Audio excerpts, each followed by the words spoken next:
이 세상의 종말 반드시 하나님께서 이 시작하신 이 역사를 끝을 낸다. 반드시 그 종말이 있다라고 말씀하신 건 하나님이 하셨어요. 하나님께서 처음 시작할 때부터 그분은 마지막을 작정하시고 말씀에 끌어가십니다. 시작도 그분에게 시작되어졌고 끝도 그분에게서 끝난다는 이야기예요. 이게 하나님의 모든 역사죠. 이 세상 역사지요. 그러니까 세상에 반드시 이런 종말, 또 다르게 얘기하면 심판, 세상 멸망의 때, 또한 우리에게는 영원한 천국에 다다를 수 있는 그 마지막 순간, 과연 그런 날이 올까라고 하는 이런 모습. 이것을 우리가 잘 알고 있어요. 사도행전 17장 31절에 이는 정하신 사람으로, 정하신 사람은 그리스도지요. 이건 창세로부터 하나님께서 우리에게 보여주신 모습들이에요. 그래서 창세기 속에서도 이 여자의 후손이라 칭하면서 보여주셨죠. 그가 어떻게 죽어서 우리에게 참 의의 옷을 입히실 것인가 하는 모습도 짐승을 잡아서 죽이고 그 가죽 옷을 아담과 하에게 입혀주심으로 또 보여주셨죠.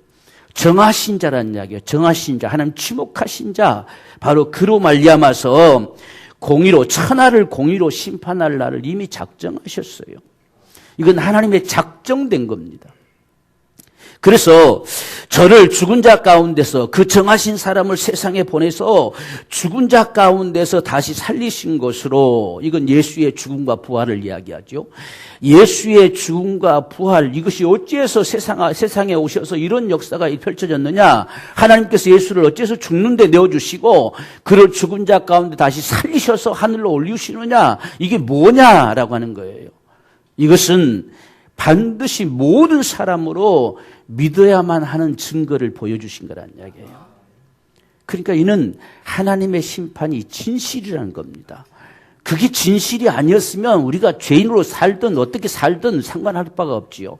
그런데 마지막 이 심판하심이 진실이기에 그대로 내버려 두면 다 멸망할 수밖에 없어요.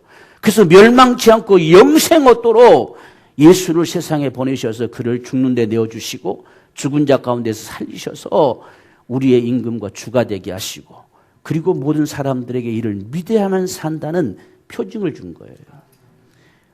그래서 우리는 이 말씀이 진실인 걸 보는 건 예수 그리스도의 죽음과 부활이에요.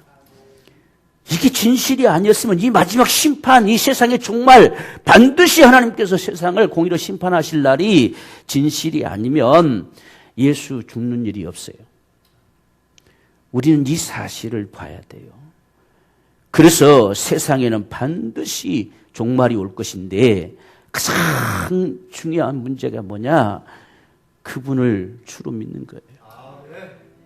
모든 사람으로 믿을 만한 증거, 믿어야만 하는 증거, 여기에 믿을 만한 증거라 했는데 원어에는 믿을 만한이 아니고 믿어야만 하는 증거라고 줬다는 거예요. 이게 하나님의 역사예요. 그래서 예수를 보니 믿을 수밖에 없다는 이야기예요. 저분을 믿지 않으면 멸망할 수밖에 없다는 게 진실이라는 이야기입니다. 그 증거로 우리에게 주셨다는 거예요. 그래서 전 인류가 가장 소중히 여겨야 될 부분이 예수를 믿는 거예요. 그분을 정말 주로 믿는 거예요. 내 주님으로 믿는 거예요. 그래서 정말 내가 주 믿는 자, 내가 믿는다 라고 하는 데서 그치지 않고 내가 주 믿는 자로 살아가는, 정말 믿음의 삶을 사는 이러한 삶이 오늘 저와 여러분들에게 정말 있게 되기를 소망합니다. 그래서 예수를 세상에 내놓으신 이 주님의 심정을 보면서, 이 하나님의 심정을 보면서 예수를 믿는 것, 모든 인류는 예수 없이는 반드시 망합니다. 바로 오늘 이 순간에 이 말씀이 그대로 되어지는 역사를 보게 될 거예요. 그게 오늘 7번째 나팔이라고 하는, 이 마지막 나팔이라고 하는 이 정말 중요한 사실이 여기에 담겨져 있어요. 우리가 지금 언제 그런 날이 올 것이냐 해서 우리가 10장에 가보면 10장 7절에서 먼저 예고합니다. 7째 천사가 소리를 내는 날 그랬어요. 7째 지금 나팔을 들고 있는 천사가 나팔을 불게 될 때에 이렇게 했죠. 이게 7째 천사, 이게 지금 왜 이 사실이 중요하냐면 지금 이건 별도로 지금 다루고 있잖아요. 별도로 하나님 취급하고 있어요. 왜? 이 순간은요, 세상의 마지막 순간이 돼요. 이건 마지막 나팔이에요. 다시 인생들에게 들려올 나팔 소리가 없어요. 이건 마지막 소리입니다. 마지막 소리. 그렇기 때문에 지금 일곱째 천사가 소리를 내는 날, 이걸 지금 자꾸만 언급합니다. 지금 마지막이 다 됐다는 이야기, 마지막 시점이 눈앞에 와 있다는 이야기입니다. 그래서 이 소리가 울려 퍼지면 끝이라는 이야기예요. 그래서 일곱째 천사가 소리를 내는 날, 또 그 나팔 소리가 나팔을 불게 될 때에 하나님의 비밀이 그 종 선자들에게 전하신 복음과 같이 반드시 그대로 될 거란 이야기예요. 그러니까 이 마지막 나팔이 울려 퍼지는 순간이 얼마나 소중한 순간인가, 얼마나 정말 엄청난 순간이 될 건가라고 하는 사실을 우리가 생각해 보는 거지요. 이날 우리는 하나님이 말씀하신 그대로 되는 역사들을 보게 될 거예요. 그래서 지금까지 이 하나님의 이 모든 비밀을 선자들로 전하신 이 복음이 그대로 이루어질 거란 얘기예요. 그러니까 그 다음에는 없잖아요. 이 끝이잖아요. 이 끝. 그래서 이 마지막 나팔, 일곱째 나팔이 울려 퍼지는 그날에 반드시 그 종말이 올 것이다. 이 마지막 날이 올 것이다. 이렇게 말씀하고 있습니다. 이것을 고린도전서 15장에서는 사도 바울은 마지막 나팔이라고 했어요. 여기는 지금 일곱째 나팔. 근데 일곱째 나팔이 마지막 나팔이죠. 더 이상 나팔이 없으니까. 이 마지막 나팔. 그래서 보라, 내가 너희에게 비밀을 말하노니 우리가 다 잠잘 것이 아니요 마지막 나팔에 순식간에 호련히 다 변화하리니 나팔 소리가 나매 죽은 자들이 썩지 아니할 것으로 다시 살고 우리도 변화하리라. 이 마지막 나팔이 울려 퍼지면 이 역사가 일어난다는 이야기예요. 마지막 나팔이 울려 퍼지면 끝이란 이야기죠. 이걸 지금 사도 바울이 이야기하고 있어요. 그날에 이 나팔 소리가 울려 퍼지면 죽은 자들이 다 부활하게 될 것이다. 그리고 그때까지 살아있는 자들이 한다면 순식간에 호련히 변화할 것이다. 이 변화한다는 것은 우리가 부활의 몸으로 순식간에 바꿔진다는 이야기예요. 이 육의 몸이 사라져버리고 부활의 몸으로 바꿔진다는 겁니다. 그날이 될 것임을 이렇게 말씀하고 있어요. 그래서 우리가 이 마지막 때 정말 이 마지막 나팔이 언제쯤 울려 퍼질 것이냐 하는 것들을 앞에서 첫 번째, 두 번째, 세 번째 나팔 소리가 쫙 이렇게 연결되어 오죠. 그래서 이런 나팔 소리의 증거들이 나타나지면 점점 그분의 다가옴이 가까워진다는 이야기죠. 그래서 우리가 이 성경의 말씀들을 보면 우리가 이 넷째 인을 뗄 때에 4분의 1이 죽을 것이다 하는 말이 있어요. 그리고 다시 여기서 지금 우리가 3분의 1이 지금 우리가 여기서 보면 다시 3분의 1이 또 죽을 것이다 라고 하는 것이 9장에 나와 있었지요. 그럼 4분의 1 죽고 3분의 1 죽으면 얼마가 죽을까요? 50%가 죽어요. 딱 절반이 죽어요. 절반이. 1차 4분의 1. 만약 80억이면 4분의 1이면 20억이 죽잖아요. 그럼 60억 남잖아요. 60억에서 다시 3분의 1이 죽으면 또 20억 죽고 40억 남잖아요. 딱 절반 남습니다. 그러니까 이 세상에 갑자기 수많은 사람들이 죽었다라고 하는 소식들이 들려지면 이제 마지막 나팔이 울려 퍼질 시간이에요. 이러한 사실들을 지금 우리에게 보이고 있는 거예요. 앞에서 지금 하나하나. 그러니까 이건 세상을 향해서 하나님께서 지금 촉구하는 이 경고와 같은 것이죠. 반드시 망한다. 그래서 앞에서 지금 5째 나팔부터는 이건 재앙이 임할 것이다. 그래서 막 경고로 나타내지요. 그래서 앞에서 이미 황충이 일어나가지고 그것들로 인해서 그 고통과 그 아픔을 다 견딜 수 없이 느껴가는 이런 역사들이 펼쳐질 것을 밝히고 있어요. 그리고서 마침내 세계 대전이 벌어지게 될 것이다. 여기까지 오는 동안에 세계 인구가 절반으로 줄어든다는 이야기죠. 이런 역사들이 우리에게 다가와지는 소식이 들려오면 이제 남은 건 하나뿐이에요. 마지막 나팔이 울려 퍼지는 그날. 그래서 지금 이 마지막 나팔이 7번째 천사가 소리를 내는 그날, 이 나팔을 불 때에 반드시 그 말씀대로 되어지는 역사들을 보게 될 것이다 그랬어요. 그러니까 오늘날 우리가 참으로 하나님 말씀을 어떻게 대하고 어떻게 여겨야 되겠는가 하는 사실들을 기억해야 돼요. 반드시 그대로 되는 것을 볼 거란 이야기예요. 우리가 설마 할지라도 그건 아무 상관이 없어요. 우리가 믿든지 안 믿든지도 아무 상관도 없어요. 반드시 그 복음이 이룰 것이다. 그대로 이루어진다는 이야기예요.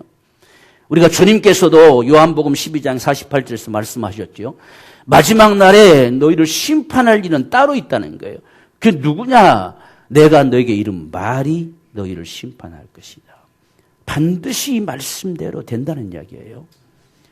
그래서 오늘 저와 여러분의 삶은 모든 믿음의 사람들이 한결같이 살아가는 이 삶의 모습처럼 말씀을 쫓아가야 돼요. 다른 어떤 것도 없습니다. 말씀을 적어도 쫓아갈 수 있는 이 삶. 그래서 말씀이 우리에게 요구하신 바를 따라 살기 위해서 우리가 날마다 이 말씀을 묵상하면서 하나님이 원하심의 그 길을 걷고자 하는 이 간절한 소망이 오늘 저와 여러분들의 믿음의 역사예요. 이게 오늘 우리에게 필요한 거지요. 그래서 이 교회사 속에 가장 정말 안타까운 사실이 뭐냐면 어떻게 하든 이 사탄의 세력들은 교회가 말씀으로 가지 못하도록 막아가는 이런 역사들입니다. 그래서 우리가 성경도 마찬가지잖아요. 지금 이 모세를 통해서 출애굽해서 여호수아로 만에 가나안 땅에 들어갔는데 그때 하나님의 요구도 동일한 거예요. 이 말씀을 부지런히 가르쳐서 하나님을 경외하는 법을 배우게 하고 그 말씀을 쫓아 살게 해라. 그래야 너희의 날이 영구하리라. 이렇게 말씀했습니다. 그런데 마지막 이스라엘이 멸망할 때까지 말씀으로 가지 못합니다. 얼마나 그들이 이 말씀을 등한했냐면 그 율법책이 어디가 있는지도 몰라요.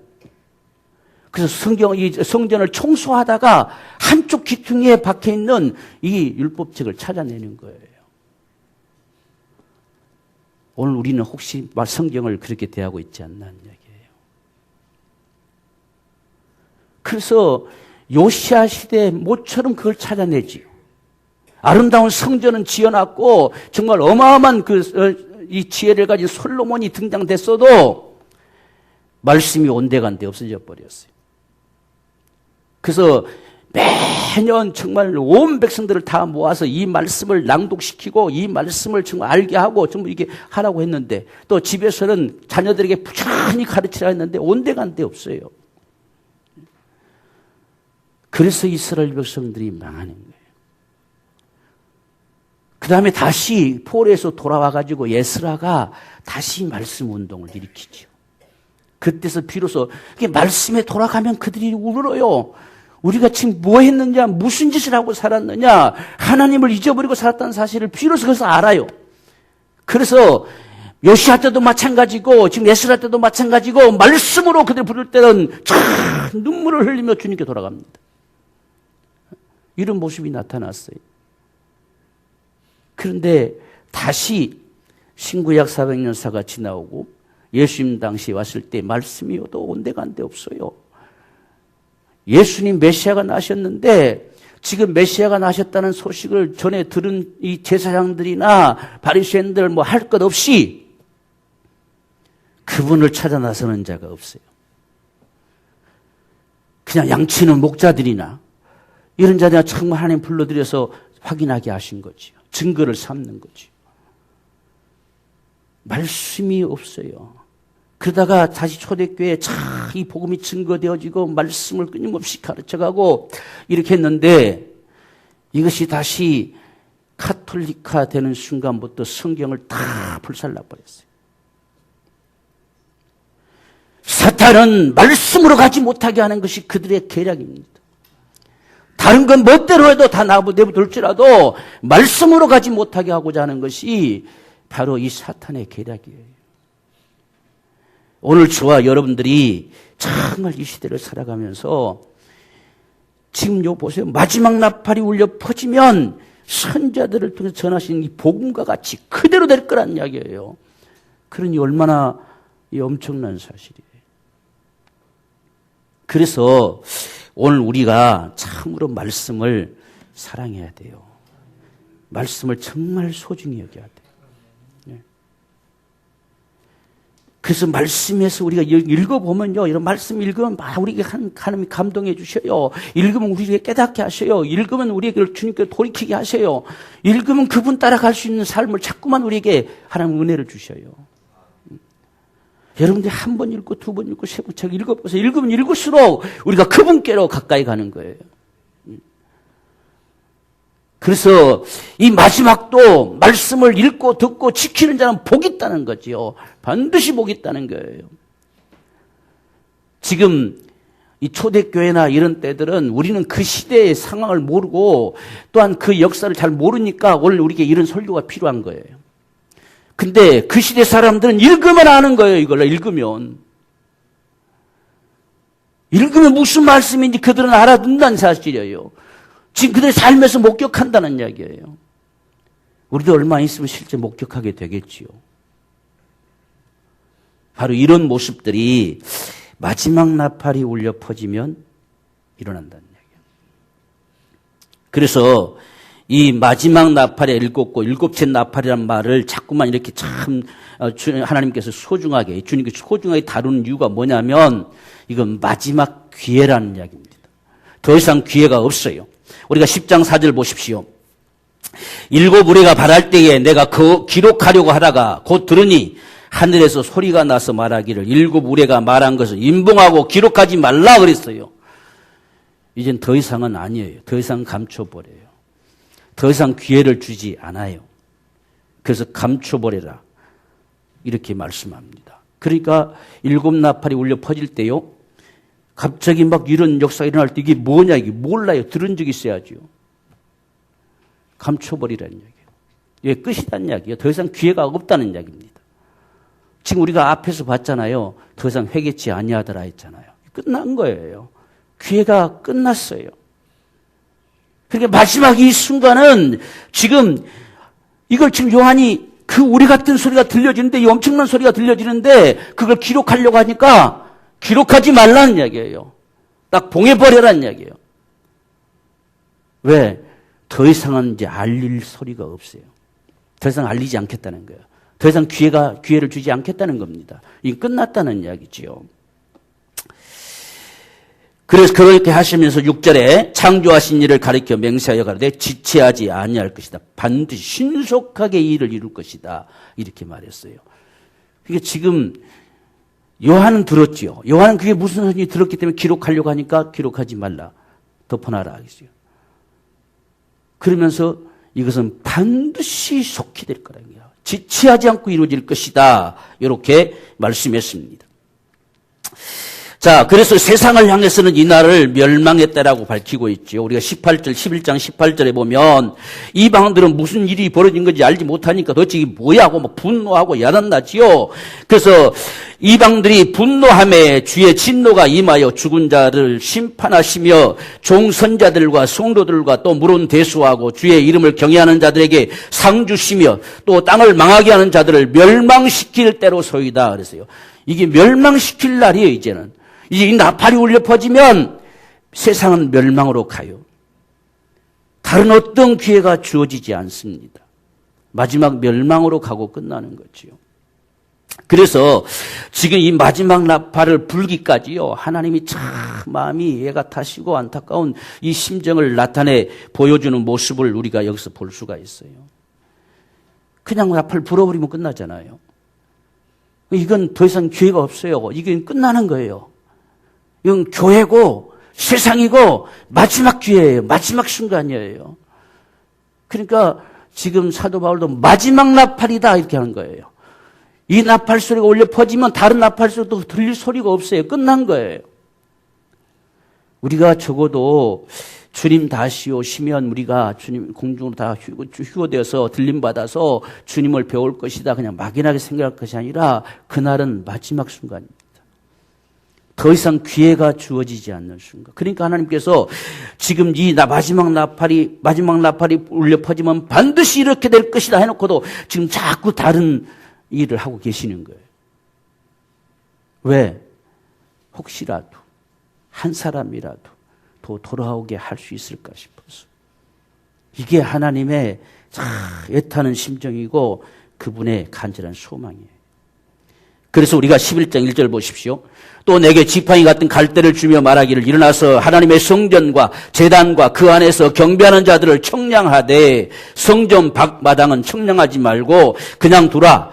이것을 이방인에게 주었은즉 저희가 거룩한 성을 42달 동안 짓밟을 것이다. 이렇게 했습니다. 그렇게 하고서 두 증인을 내세웠어요. 자, 이렇게 했을 때요. 지금 보세요. 성전 안과 밖을 구별하셨어요.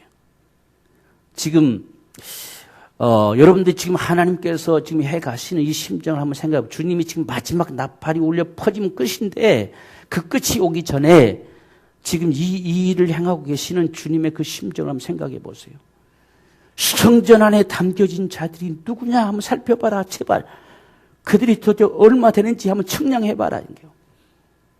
그렇지만 성전 밖에 있는 자들은 청량하지 말라는 이야기. 그건 이방인에게 내어줬다는 이야기죠. 철저하게 구별시키는 것이죠. 구별. 그렇게 구별시키고 두 증인을 내세워서 역사하는데 7절부터 저희가 그 증거를 마칠 때 무지개로부터 올라오는 짐승이 저희로 더불어 전쟁을 일으켜 저희를 이기고 저희를 죽일 터인즉 저희 시체가 큰 성길에 있으리니 그 성은 영적으로 하면 소돔이라고도 하고 애굽이라고도 하니 곧 저희 주께서 십자가에 못 박히신 곳이라. 백성들과 족속과 방언과 나라 중에서 사람들이 그 시체를 사흘 반 동안 목도하며 무덤에 장사하지 못하게 하리로다. 이 두 선지자가 땅에 거하는 자들을 괴롭게 한 고로 땅에 거하는 자들이 저희의 죽음을 즐거워하고 기뻐서 서로 예물을 보내리라. 왜 세상은 이게 괴롭게 했다고 말하냐면 지금 마지막 나팔이 울려 퍼지기 전에 지금 돌이키지 않으면 다 망한다는 이야기예요. 반드시 멸망한다는 사실을 예치니까 괴롭게 한다는 이야기예요. 그러니까 죽으니까 잘 죽었다는 거예요. 잘 죽었다 해서 서로 선물을 보내고 이렇게 하고 있는 거예요. 얼마나 세상이 끝까지 예민하고 끝까지 완악하게 나가는가를 우리가 볼 수가 있는 거지요. 잘 죽었다. 우리가 이스라엘 백성들이 바빌론 포로나 잡혀갈 때 선자들을 보냈지만 똑같은 현상을 나타냈잖아요. 그럼 잡아 죽여라 이렇게 한 거예요. 전혀 하나님의 선의로 들을 마음이 없어요. 그래서 거짓 선자들에게 속아서 전부 그들의 말만 듣는 거지요. 더 적어도 하나님 백성인데 그럴 리가 없다. 근데 여기서는 지금 거짓 선자의 뭐니 말이 전혀 언급이 없잖아요. 그러니까 이들이 어째 그렇게 될 수밖에 없었느냐 하는 사실을 12장에 가서 이제 밝히기 시작하는 거지요. 그래서 12장에 가면 이제 짐승들이 나타나면서 거짓들이 나타나게 되죠. 그 거짓 선자들에게 전부 속았다는 이야기죠. 그러니까 마지막 두 증인까지 하나님 내세우시면서 이들을 통해서 그렇게 전달한 소리가 그들을 괴롭게 하는 소리로 들려졌다는 이야기예요. 선지자들이 이스라엘 백성들이 가서 말할 때 우리를 괴롭게 하는 자다고 칭했어요. 똑같은 사실이죠. 자신들이 망한다는 소리가 좋게 들릴 리가 없죠. 그래서 그들이 죽으니까 잘 죽었다는 거죠. 얼마나 그 소리가 괴로웠으면 선물을 보내면서 축제를 했겠어요. 잘 죽었다는 거지요. 자, 이런 날이 벌어지는데요. 13절 보십시오. 그 시에 큰 지진이 나서 성 10분의 1이 무너지고 지진에 죽은 사람이 7천이라. 그 남은 자들이 두려워하여 영광을 하늘의 하나님께 돌리더라. 자, 이 사람들은 복 있는 자예요. 마지막 순간에 이 사실을 목격하고 돌아온 자들이 있다는 얘기죠. 이것은 앞에서 우리가 말씀했던 것처럼 성전 밖에 있는 자들 중에 돌아온 자들이겠죠. 이같이 하나님께서는 한 사람이라도 망하지 않게 하고 싶은 그분의 간절한 심정을 지금 드러내주고 있어요. 이렇게까지 이 상황을 드디어 보고서야 하나님 앞에 영광 돌리고 돌아옵니다, 이들이. 그래서 영광을 지금 죽지 않고 자기들도 죽을 수 있었겠죠. 그러나 죽지 않고 살아남은 자신들을 보면서 하나님 앞에 드디어 굴복하고 돌아오는 이 마지막 순간이 있고서야 비로소 일곱째 천사가 나팔을 불게 되는 거예요. 여러분, 우리가 이 하나님의 이 정말 간절한 심정을 우리가 알기 원해요. 그래서 우리가 그분을 알고 그분의 심정을 알고 정말 그분을 쫓아 살아갈 수 있는 이 믿음의 삶이 되기 원합니다. 여러분 구약의 마지막도 뭡니까? 바로 이걸 몰라서예요. 하나님의 심정을 알지 못했어요. 그래서 다시금 이 엘리야의 심정으로 나타낼 것이다 라고 마지막 다시 한번 기회를 준 거지요. 그게 예수를 세상에 보내서 요한을 통해 증거하게 하신 역사였죠. 그러니까 예수를 세상에 내놓는 역사, 우리가 처음 시작에 말씀봤던 것처럼 망하지 않게 하려고 아들을 세상에 내놓으셔서 죽은 자 가운데서 살리심으로 증거를 주신 겁니다. 믿지 않으면 반드시 망할 수밖에 없는 거, 이게 진실이기에 아들을 세상에 내놓으셔서 죽는 데 내어준 거죠. 그래서 이 마지막 순간도 하나님께서 그냥 바로 쳐버린 것이 아니라 이제 마지막 나팔이 울려 퍼지면 끝이라는 겁니다. 끝. 그러니까 세상이 어쩌할지 모르지만 지금 하나님께서는 이 마지막 다 죽은 자 가운데서 남은 자들, 살아남은 자들, 그들이 두려워하여 영광을 하늘의 하나님께 영 돌리니라. 이들 때문에 두 증인을 내세웠을 거예요. 마지막 그들을 살리고 싶으신 이 하나님의 심정. 오늘 우리 안에 참 이런 심정이 있기를 원해요. 그래서 때로는 우리 가족들, 정말 우리가 아는 사람들, 그 한 영혼들을 참 살리고 싶은, 죽기로 이끌고 싶은, 이게 우리에게도 진실이잖아요. 진실이기에 이 심정으로 오늘 우리가 이 두 증인과 같은 이 심정으로 한 영혼들을 살리고자 하는 이 간절한 소망. 이게 오늘 우리가 이 말씀들을 읽어갈 때에 깨닫고 느껴지는 부분들이에요. 하나님께서 얼마나 예같하셨으면 이렇게까지 하시겠어요. 지금 다른 나팔이 울려 퍼질 때는 뭐 지체하지 않았잖아요. 그냥 나팔 불고 또 그다음 불고 또 불고 했는데 지금 마지막 7번째는 지금 불면 이렇게 된다까지 이야기하면서 그리고 또 지체하시면서 어떡하든지 마지막 한 사람이라도 살리고 싶으신 그런 주님의 마음. 이게 오늘 저와 여러분들이 영혼을 사랑하는 우리 마음이기를 원해요. 우리가 주님 다시 오실 때도 성령이 임하시면 내가 권능받아서 내 증인 되라. 그래야만 주님은 가심을 본 그대로 오신다. 이게 부탁이었거든요. 여기서 지금 우리가 이 모습을 보면서도 얼마만큼 하나님이 정말 예타하시는가.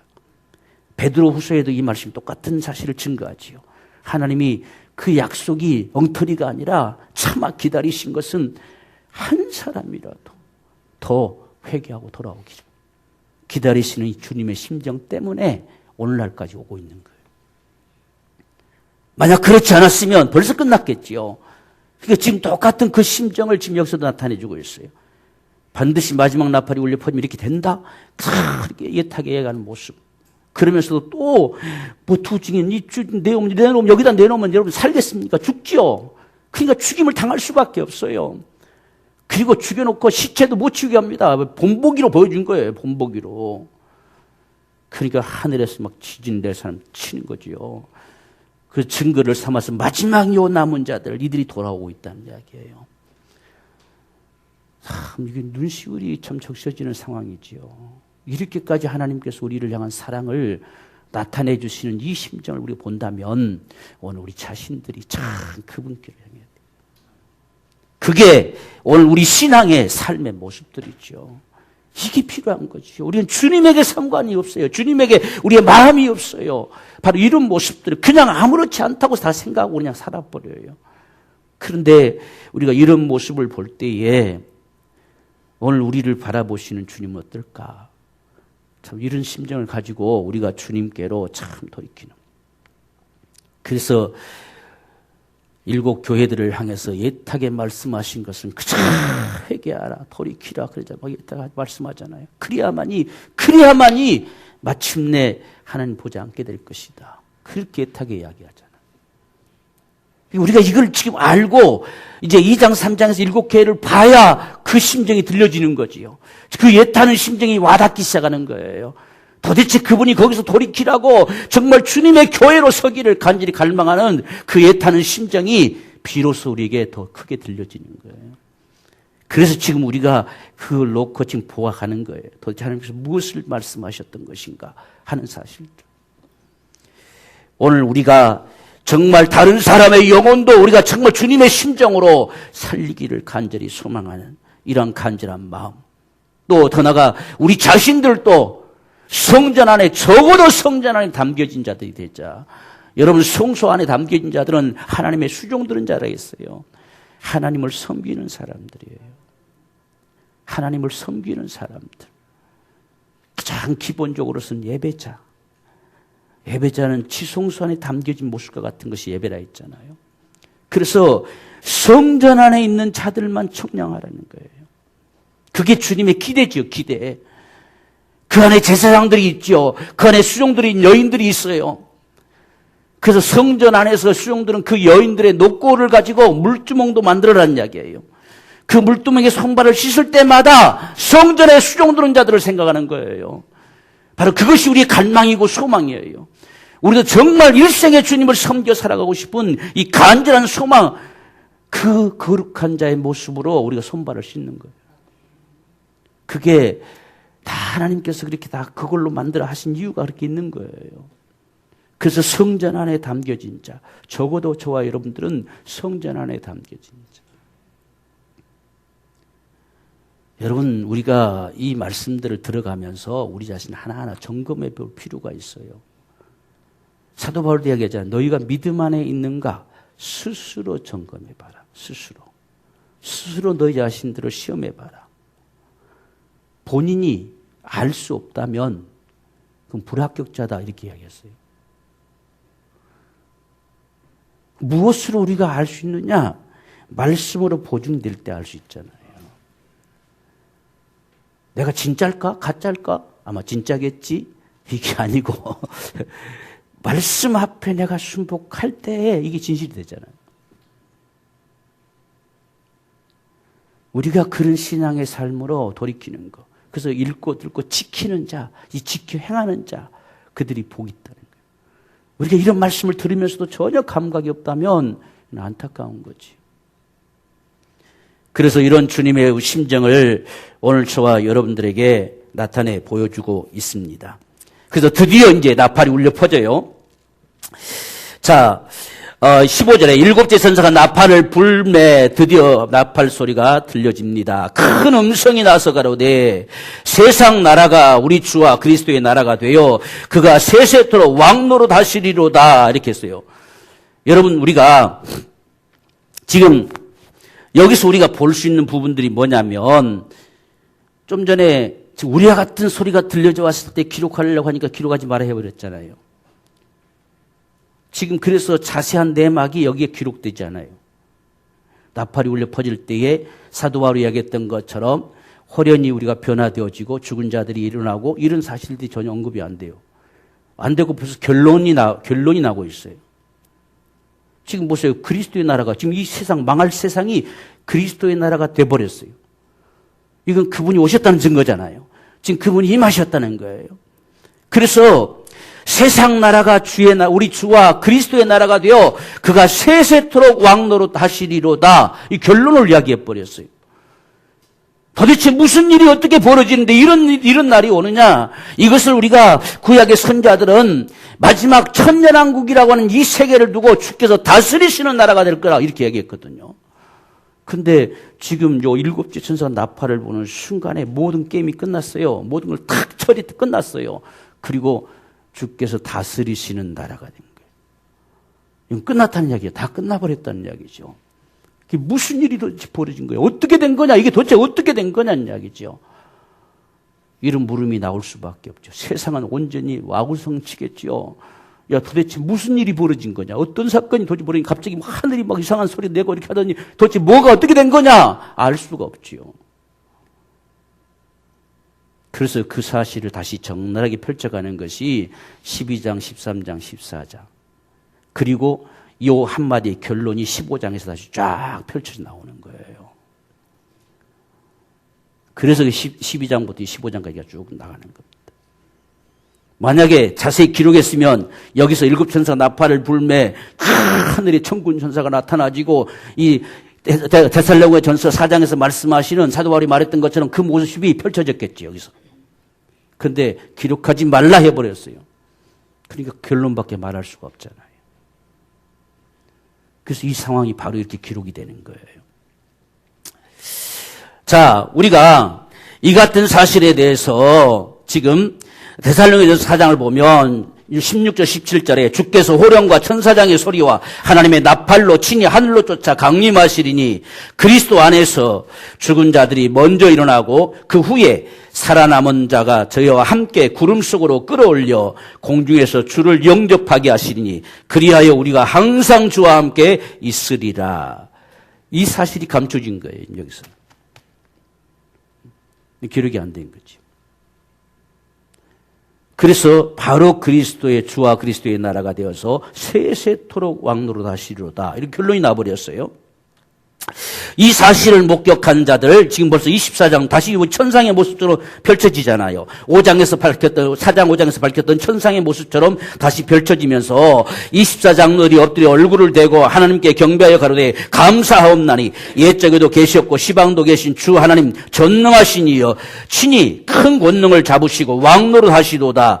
이방들이 분노하여 지금 이게 된 상황 도대체 어떻게 된 상황이 아니까 이방들은 막 분노하는 거지요. 도대체 무슨 일이 벌어졌는데 누가 감히 우리를 이 고통으로 몰았느냐 하면서 분노할 수밖에 없어요.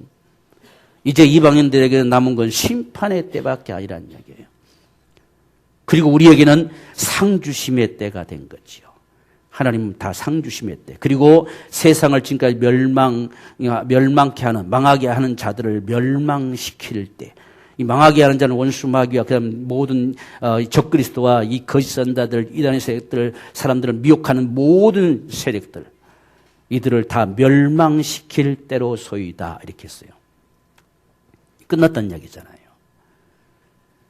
자, 이 같은 사실들. 그래서 오늘 우리는 정말 주님 다시 오심이 이 날이 앞에서 언급할 때는 화라고 했거든요. 만약에 넷, 다섯째, 여섯째, 일곱째 나팔은 세상에 다가올 큰 재앙이에요. 이 재난, 큰 화입니다. 진노입니다. 그런데 여기 지금 분명히 일곱째 나팔이 울려 퍼졌는데 그 위에 14절도 보면요. 둘째 하가 지나가시니 보라 셋째 하가 속히 이르리로다. 화가 이른다고 했는데 우리에게는 화가 아니라 영원한 주님을 배움는 그 축복의 날이 된 거예요. 그 영광의 날이 된 거지요. 그러나 이 화는 세상에게 임할 하나님의 진노지요. 그래서 이제 이후로 그 화가 쏟아지는 역사가 나타나는 거예요. 우리가 이 사실, 그러니까 세상이 진노가 쏟아지는 순간에는 성도들은 다 올라가는 거예요. 어떤 사람들은 예수님이 공중 재림이 없다 이렇게 말하는데 이거 공중에서 만난다잖아요. 계시록만 보면 그걸 감춰버렸잖아요. 기록하지 말라 했으니까. 그래서 바로 결론이 나와버려요. 일곱째 나팔이 부는데 무슨 사건이 벌어졌는데 주의 나라가 되어버렸느냐는 이야기죠. 이건 무슨 사건이 벌어졌다는 소리잖아요. 그래서 그냥 이것만 보고 공중 재림 없다. 그냥 한 번 오면 끝난다. 이렇게 말하는 거예요. 이건 앞에 그 구조를 미처 못 본 거지요. 일곱째 나팔은 우리에게는 화가 아니에요. 우리는 주님을 배움는 이것이 나중에 이제 우리가 19장에 가서 보면 혼인잔치로 비유되지요. 우리는 주님을 만나 뵙고 주님과 함께 혼인잔치 속에 그런 동안에 세상은 완전히 멸망을 당하는 거지요. 바로 이 사실을 그 다음 뒤에 가서야 언급을 해주고 있어요.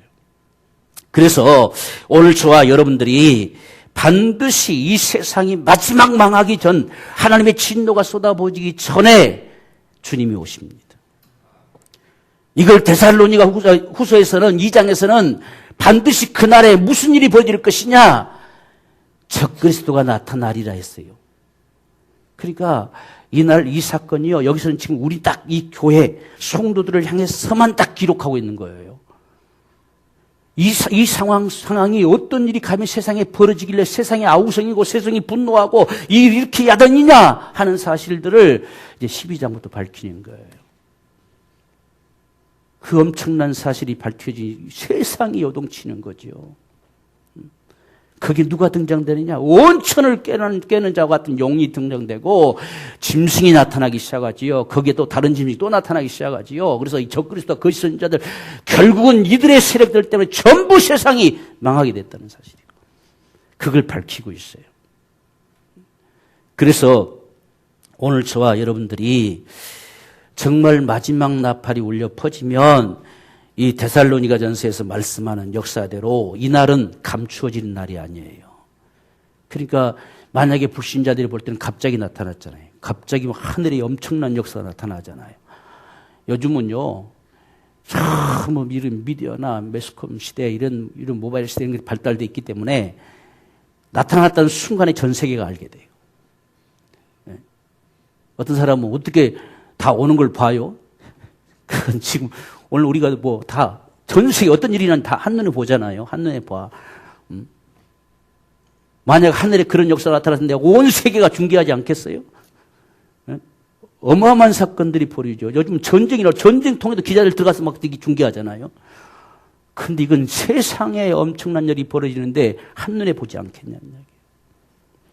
그런 역사가 반드시 일어납니다. 그리고 하나님의 나팔로 하나님의 큰 소리로 세상이 진동하게 되는 거예요. 그것이 갑작스럽게 세상에는 나타나는 걸로 보여지는 거죠. 왜? 기록을 못했습니까?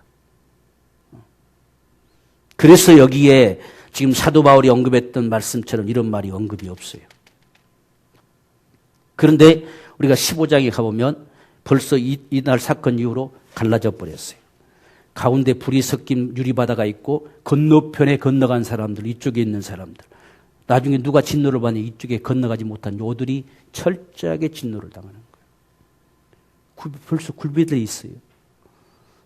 그래서 이 12, 13, 14, 15까지 이 사실을 적나라하게 세상에 그때서야 밝히는 거예요.